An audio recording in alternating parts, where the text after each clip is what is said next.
Hi, I'm Sandra Wong. Let's talk about entitlement, what it is, the harm it causes, and how to stop perpetuating it. Imagine if someone walks into your home and starts rearranging your furniture, your cupboards, your fridge, touching your clothes, your things, your books.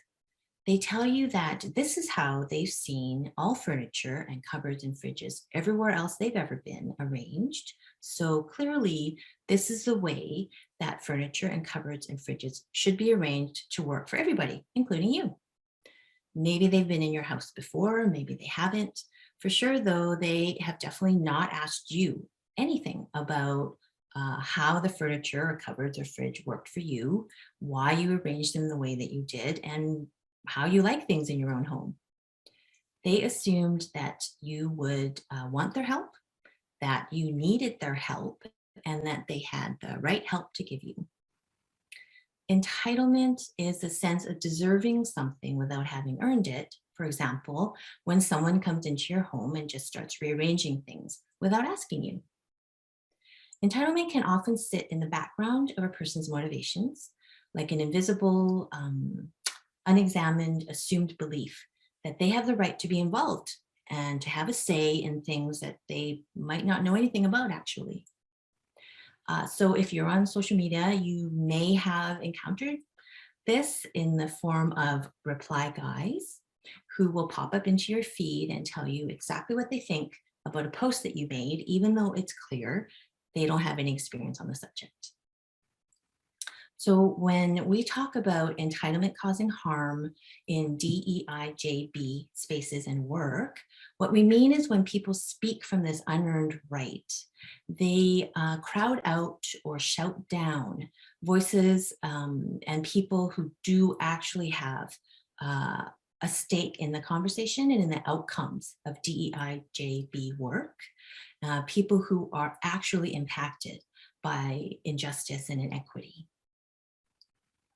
So this entitled intrusion, it takes away the safe space for people who need it the most because those people are not being heard, they are not being heeded, and that sense of that safe space of community, of empathy and compassion, it disappears for them. In addition, this entitled intrusion can increase the emotional burden or tax on marginalized people because those people are no longer, they no longer feel the freedom to speak up. So they're feeling silenced and they're being faced yet again with a lack of regard by the privileged. And then they're being forced to seek what they need elsewhere if they can. So how do we stop this sense of entitlement? Hit pause. Take a few moments to consider the other voices and people involved. Are they being impacted as marginalized people by the topic at hand? And are you? Next, take a few moments to consider and ask yourself and be honest. One, why do I feel the need to jump in here? Two, why do I expect everyone to listen to me and respect my opinion? And three, is it really appropriate for me to insert my voice here? Just as we should avoid sending emails when we're angry, we should avoid jumping in to DEIJB spaces and conversations impulsively.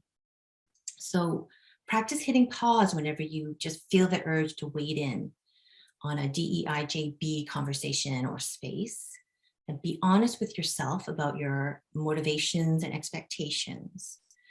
Give yourself the chance to set aside that sense of entitlement. And I think eventually through trial and error, you can let it go entirely.